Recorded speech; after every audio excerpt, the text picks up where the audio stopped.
आप सबको नमस्कार।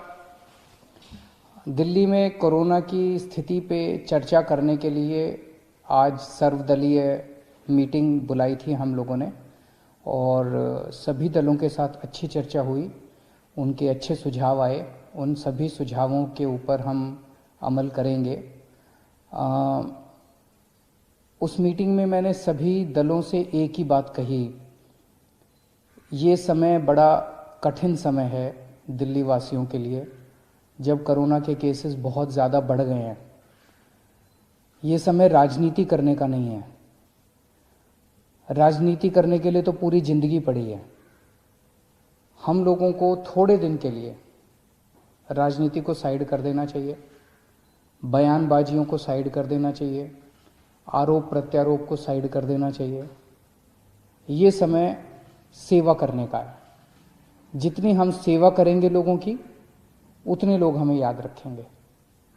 आने वाली पीढ़ियां हमें इस बात के लिए याद रखेंगे कि जब दिल्ली इतनी कठिन परिस्थिति से गुजर रही थी तो हमने बाहर निकल के लोगों की कैसे सेवा की। वो ये इस बात पे याद नहीं रखेंगे कि हमने कितनी अच्छी राजनीति की।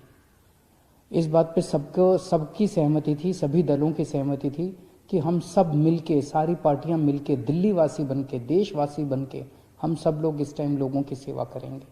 मुझे बेहद खुशी है, सभी लोगों ने इस बात का समर्थन किया।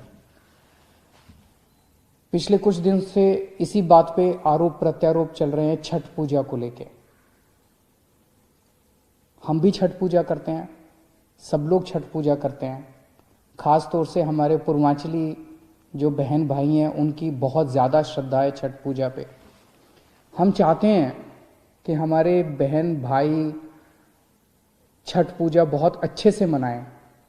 कई लोगों की मान्यता होती है, कुछ लोग तो यहाँ तक कहते हैं कि अगर मेरा ये काम हो गया तो मैं दो अगली छठ पूजा ऐसे करूँगा, मैं ऐसे व्रत रखूँगा। बहुत लोगों की मान्यता होती है। आप सब लोग मनाएं छठ पूजा। आप मुझे अपना बेटा मानते हैं, आप मुझे अपना भाई मानते हैं, मैं आपके परिवार का हिस्सा हूँ। मैं तो चाहता हूँ कि मेरे परिवार के, दिल्ली के 2 करोड़ लोग खूब खुशी खुशी छठ पूजा मनाएं। लेकिन आप सोच के देखो कि अगर हम बाहर किसी तालाब के अंदर 200 लोग एक साथ उतरेंगे और उसमें अगर एक को भी कोरोना हुआ, और हो सकता है, कोरोना कईयों को होता है, पता भी नहीं होता, अगर एक को भी कोरोना हुआ और अगर हम 200 लोग उस तालाब में उतरे तो सबको कोरोना हो जाएगा 100%। ये सारे एक्सपर्ट्स का कहना है कि उस पानी के जरिए जिस बंदे को कोरोना होगा वो पानी में उतरेगा और वो पानी कोरोना का हो जाएगा, उससे उसका वायरस उस पानी में चला जाएगा और उस पानी से बाकी सबको हो जाएगा। 100% सबको। आप सोच सकते हो कि कितने बड़े स्तर के ऊपर कोरोना फैल सकता है। तो छठ पूजा करने की मनाही नहीं है, केवल और केवल इतनी मनाही है कि किसी भी पब्लिक पॉन्ड पे, किसी भी पब्लिक तालाब पे, किसी वाटर बॉडी के अंदर हम उतर के एक साथ छठ पूजा नहीं मना सकते। अपने अपने घर में मनाते हैं ना इस बार छठ पूजा। अपने अपने बात तो दिल से भक्ति करने की है, अपने अपने घर पे मनाएंगे। और यही सोच के कई सरकारों ने पब्लिक पॉन्ड में, पब्लिक वाटर बॉडी के अंदर, पब्लिक पानी की किसी भी उसके अंदर छठ पूजा मनाने के ऊपर, गुजरात सरकार ने सूरत में, अहमदाबाद में पाबंदी लगाई है, मुंबई में पाबंदी लगाई गई है, हरियाणा में पंचकुला में पाबंदी लगाई गई है। तो यही सोच के लगाई गई है। मैं क्यों चाहूंगा कि छठ पूजा धूमधाम से ना मना पाए लोग? हम क्यों चाहेंगे? हम तो चाहते हैं कि सब लोग धूमधाम से मनाएं। जब से हमारी सरकार बनी है, दिल्ली के अंदर छठ पूजा मनाने के लिए कितनी तैयारियां करते हैं। सरकार कितनी तैयारियां करती है, सरकार कितना बजट देती है छठ पूजा की तैयारियां करने के लिए। लेकिन इस बार ये महामारी है और आप ही की सेहत के लिए, अपने परिवार की सेहत के लिए हम ये कदम उठाने पे मजबूर हुए हैं। छठ पूजा मनाएं, अपने अपने घर पे मनाएं। बाहर एक साथ किसी भी तालाब या किसी भी ऐसी वाटर बॉडी में एक साथ ना उतरें, क्योंकि अगर हम उतरे तो सबको एक साथ कोरोना हो सकता है। और मेरी फिर से विनती है, छठ पूजा बहुत पवित्र त्योहार है। कोरोना बहुत बड़ी महामारी है, इस पे राजनीति मत कीजिए। आज की डेट में दिल्ली में 7,461 बेड, लगभग 7,500 बेड अभी अवेलेबल हैं। दिल्ली सरकार के अस्पतालों में, केंद्र सरकार के अस्पतालों में, प्राइवेट अस्पतालों में मिला के 7,461 बेड अवेलेबल हैं। लगभग 446 आईसीयू अभी अवेलेबल हैं। 450 के करीब मोटा मोटा मान लेते हैं आईसीयू अवेलेबल है। और सरकार ने आज कुछ अहम निर्णय लिए हैं बेड, कोरोना के बेड बढ़ाने के लिए और आईसीयू बेड्स बढ़ाने के लिए। अभी पिछले हफ्ते हम लोगों ने कोर्ट की इजाजत के बाद लगभग 30-32 अस्पतालों के 80% आईसीयू बेड्स हमने कोरोना के लिए चिन्हित कर दिए थे। अब ये ऑर्डर आज दिल्ली के सभी प्राइवेट अस्पतालों के ऊपर लागू किए जा रहा है कि दिल्ली के सभी प्राइवेट अस्पतालों के 80% आईसीयू बेड्स कोरोना के लिए रिजर्व किए जा रहे हैं। इससे हमें उम्मीद है कि लगभग 300 से 400 और बेड्स प्राइवेट अस्पतालों के अंदर उपलब्ध हो जाएंगे। जो नॉर्मल बेड्स हैं, नॉन आईसीयू बेड्स हैं, आईसीयू के अलावा जो दूसरे बेड्स हैं, वो अभी तक 50% बेड्स प्राइवेट अस्पतालों में कोरोना के लिए रिजर्व थे। अब इनको बढ़ा के 60% बेड्स को कोरोना के लिए कुछ दिनों के लिए रिजर्व किया जा रहा है, जब तक ये महामारी पीक चल रही है। उसी तरह से जितनी नॉन क्रिटिकल प्लान्ड सर्जरीज हैं, जैसे आपको टॉन्सिल है, मान लीजिए टॉन्सिल का ऑपरेशन कराना है, डॉक्टर ने कल की डेट दे रखी है, लेकिन वो टॉन्सिल का तो ऑपरेशन अगले महीने भी हो सकता है, कोई क्रिटिकल नहीं है। इसी तरह से कई सारी सर्जरीज होती हैं जिनको क्या कहा जाता है, प्लान्ड सर्जरीज। क्रिटिकल नहीं होती, 2 महीने बाद हो जाए, महीने बाद हो जाए, कोई फर्क नहीं पड़ता। ऐसी non critical surgeries, non critical planned surgeries को कुछ दिन के लिए पोस्टपोन करने के लिए सभी अस्पतालों को कहा जा रहा है।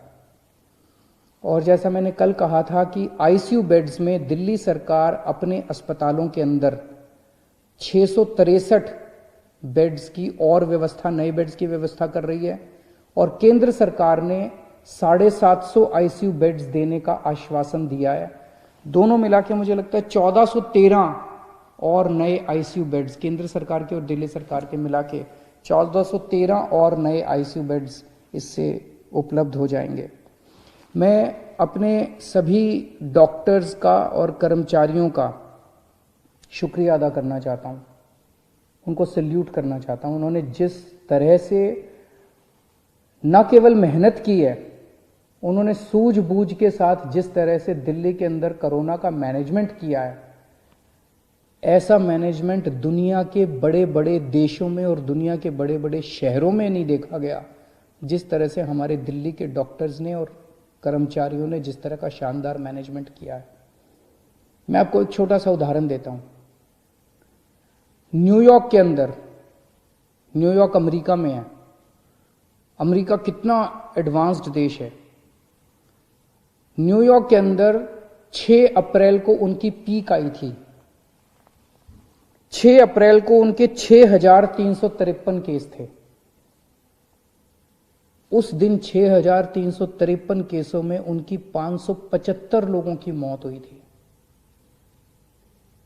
और जो वीडियो आ रहे थे वहां से कि कॉरिडोर में पेशेंट्स पड़े हुए हैं, बेड्स अवेलेबल नहीं है, अस्पताल के बाहर सड़क के ऊपर पेशेंट सब पड़े हुए हैं, वेट कर रहे हैं कि जब बेड खाली होंगे तो हम अंदर अस्पताल के अंदर जाएंगे। बुरा हाल था चारों तरफ और इतनी डेथ हो रही थी, बॉडीज एक दूसरे के ऊपर पड़ी हुई थी। इसी तरह की तस्वीरें स्वीडन से आई थी, इसी तरह की तस्वीरें फ्रांस से आई थी, इसी तरह की तस्वीरें इटली से आई थी। जब बेड्स खत्म हो गए थे, लोग बाहर पड़े हुए थे, लोग जब उनकी पीक आई थी। आज दिल्ली के अंदर लगभग पिछले हफ्ते 8,500 केसेस तक हम पहुंच गए दिल्ली में। लेकिन हमारे डॉक्टर्स ने इतनी शानदार, हमारे मेडिकल सुपरिंटेंडेंट्स ने, मेडिकल डायरेक्टर्स ने, डॉक्टर्स ने, मेडिकल फ्रेटर्निटी ने इतनी शानदार व्यवस्था की है, इतना शानदार कोविड का मैनेजमेंट दिल्ली में किया है कि दिल्ली के अंदर ऐसी व्यवस्था नहीं है। दिल्ली में आज भी 7,500 बेड्स अवेलेबल हैं। आज भी 450 आईसीयू बेड्स अवेलेबल हैं। कॉरिडोर के अंदर पेशेंट्स नहीं पड़े हुए, सड़कों के ऊपर पेशेंट्स नहीं पड़े हुए। इतनी ज्यादा पीक आने के बाद भी 100 सवा 100 के करीब डेथ्स हो रही हैं। नहीं होनी चाहिए, ये भी ज्यादा है, इसको कम करेंगे। लेकिन जब आप इतने एडवांस्ड कंट्रीज से कंपेयर करते हो जहां पे बुरा हाल हो गया था, मुझे लगता है हमारे डॉक्टर्स ने बहुत शानदार प्रदर्शन किया है। इन सभी डॉक्टर्स की ये समय है हम सब पीठ थपथपाएं। अगर कोई भी आपको डॉक्टर मिले, कोई भी नर्स मिले जो कि कोविड के लिए काम कर रहा है, उसकी एक बार पीठ थपथपा देना, उसका शुक्रिया अदा कर देना, ये बहुत ज़रूरी है। मैं अभी एलजी साहब के पास गया था मिलने के लिए। मैं एलजी साहब को सारी कोरोना की जो दिल्ली की परिस्थिति है उससे उनको अवगत करा के आया। हम दोनों ने माना कि दिल्ली के अंदर जहां जहां दिल्ली में बहुत सारे लोग मास्क पहन रहे हैं, लेकिन कई लोग अभी भी मास्क पहनते नहीं हैं, तो लोगों को मास्क पहनवाने के लिए कई बार जब कहने से बात नहीं बनती तो फिर थोड़ा सा टाइट करना पड़ता है। तो फाइन अभी 500 रुपये था, इसको बढ़ा के 2000 रुपये फाइन किया जा रहा है कि जो जो मास्क नहीं पहनेगा उसके ऊपर 2000 रुपये का फाइन लगाया जाएगा। मेरी सबसे अपील है, इस टाइम मैं दिल्ली के सभी लोगों से अपील करना चाहता हूँ, जितनी सामाजिक संस्थाएं हैं, जितनी धार्मिक संस्थाएं हैं, जितनी पॉलिटिकल पार्टीज़ हैं। आज मैंने पॉलिटिकल पार्टीज़ को भी यही कहा, मैंने कहा कि आप अपने सारे कार्यकर्ताओं को सड़क पे उतारिए और उनको मास्क देके भेजिए कि वो मास्क बांटे। कोई अगर सड़क के ऊपर मिले जिसने मास्क नहीं पहना हुआ, जितनी धार्मिक संस्थाएं हैं उनसे भी मेरी यही निवेदन है, सबको मास्क बांटे।